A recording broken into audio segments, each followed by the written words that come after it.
caught, and Tony winds up on the floor. And now they're going to wipe. Tony taking his time. He's not getting up quick, and no knockdown, of course.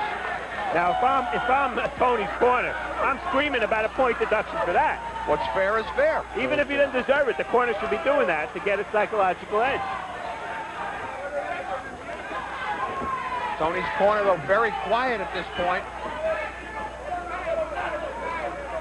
And Ravelo still moving mostly to the right into that power punch of Tony. Nice right hand uppercut on the inside by Ravelo, caught Tony. Not the same fight, obviously, that we saw at Madison Square Garden for Ravelo.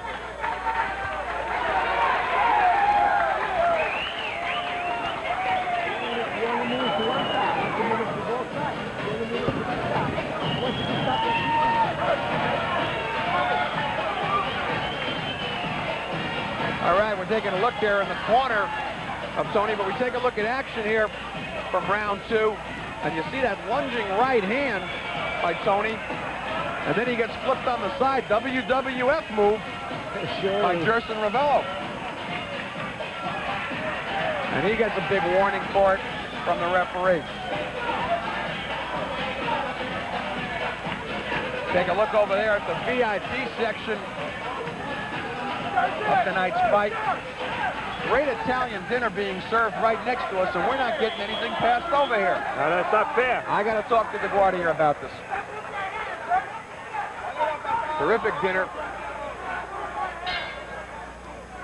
Second half of the scheduled 4-rounder, and in spite of a very good showing at this point by Enroy Tony, with the point taken away, he's dug a pretty big hole for a 4-rounder. I've got the fight 20-17 for Ravelo. Yeah, in a 4-round fight, when they take a point away, that's like giving a round away. You only have 3 other rounds. It's pretty tough to win. Finally looking to move to his left a little bit. Now Ravelo's Ravelo.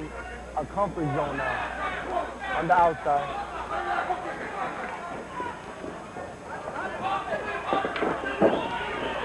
Hector, obviously you're used to fighting right-handers. Did you ever have a situation where you found yourself in with another southpaw with no notice? Yes, I have. Recently, Madison Square Garden show, I did. It's very frustrating fighting a southpaw. You're not used to the punches coming at kind of angles and kind of punches. Now, what did your corner tell you to do to adjust when you found out? You come and relax, see what he has, cut him out, but keep the jab in front. The jab always bother. And that's something Ravelo should be throwing right now. Keep the jab busy and keep Tony from coming in.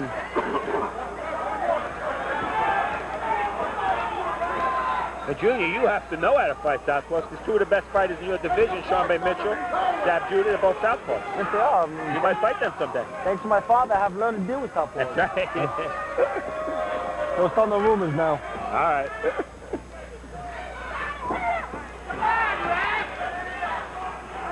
Another wrestling match in the corner there.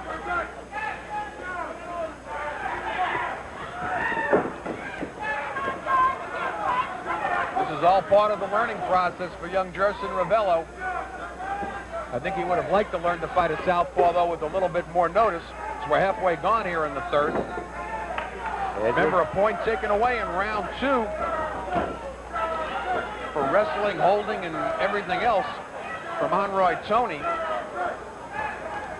Ravelo's been warned himself at least 2-3 times. No point taken away from him, though. Wild shot from the outside, telegraphed by Tony.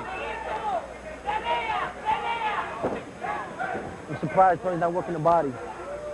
Just love the movement of Ravelo. Yeah, really, both guys should be working the body, because every time Ravelo cocks that right hand to throw it, all Tony does is bend at the waist and grab. Not much Ravelo can do about that. Well, Tony's almost fighting as if he never expected to fight a right-hander tonight. He's falling all over the place. His balance isn't good, and he's turning it into a wrestling match as well. Now, he's an ugly fighter, and he's making it into an ugly fight, which actually might be his best chance to win.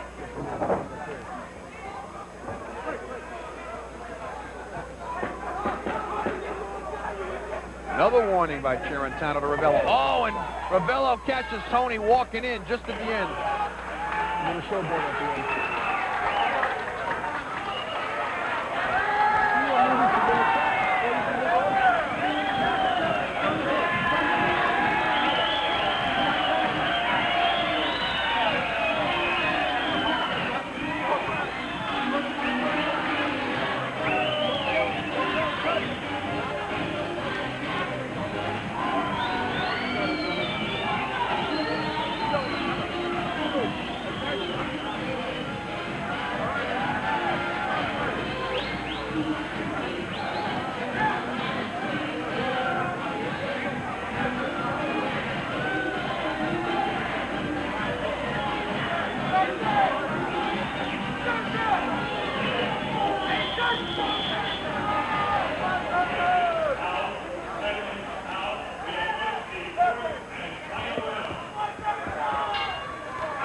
Fourth and final round.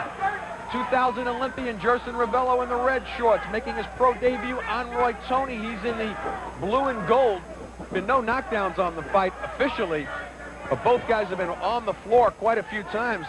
In a fight that I've got 30-26 right now for Ravelo, I would say Tony needs a knockout to win.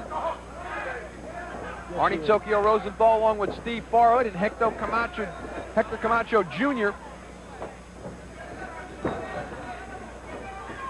A man who, of course, knows a lot about lefty-righty matchups. But you're fortunate enough to be on the positive side of it. Yeah. And I have to compliment Junior. He's showing such restraint and calm and cool in between rounds when the round call girls are in there shaking everything. And you're staying there very calm. I got to give you credit. Oh, I hadn't noticed. Do we have round card girls here? I know. Another stellar job with the round card girls here. That's the best chance Tony has. They're working inside. But it may be a little too late. That's the problem with four-round fights. Ravelo gets another warning right now, this time for pulling behind the head.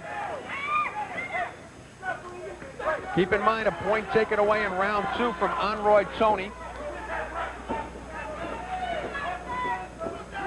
Well, Ravelo seems determined to just move his hands this round. Oh, he just walked into a big left hand, and it looks like a little blood coming right now from the lip. Bottom lip, yeah. Of Jerson Ravelo. Tony having the best round of the fight. Maybe a little bit too late.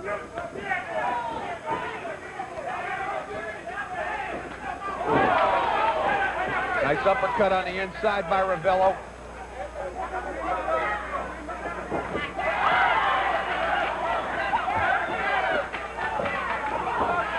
Boy, Ravelo's got fresh legs for the 4th round. No problem going 4 for him.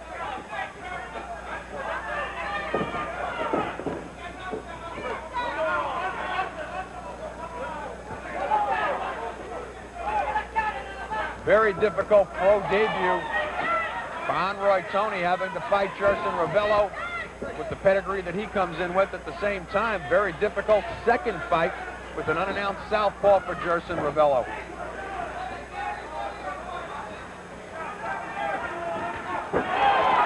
Hector, what's the proper pacing at this point, in your opinion? He's fighting his second 4-rounder. At what point does he go up to 6 or even 8 rounds? Well, he looks comfortable in the 4-rounders. He looks comfortable here doing 4-rounders. You know, probably give him 2 or 3 more fights. Depends how his management team feels and move up slowly, gradually. Both fighters letting loose here near the end, and it's Tony that needs a knockout to win unofficially on our scorecards. And that's the end. Jerson Ravelo looking over to his cheering section, but I'm positive that he's glad this one is over. Well, really, that was ugly, but Ravelo did box well the second half of that 4th round. I think he took that round, and he'll get this It looked to me decision. like he had figured out the southpaw style finally in the second half of the 4th. And it can take that long, especially if you haven't had any southpaw sparring whatsoever. Nevertheless, I've got Ravelo winning the fight handily, 40-35 unofficially on my card. I agree. I think he did in the second half of the fight. He was adjusting to the southpaw, and he did a great job. No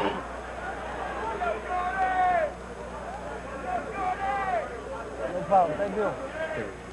It's got to be, at that point in your career, you've got your family out here, you've got your rooting section. You know, you kind of feel like somebody put a ball and chain around your leg for your performance when you have to do what he just did? Oh, that's great. The support is fine. We need to be focused in there. I've seen him a couple of times look over, flirt around with the crowd. You got to stay focused.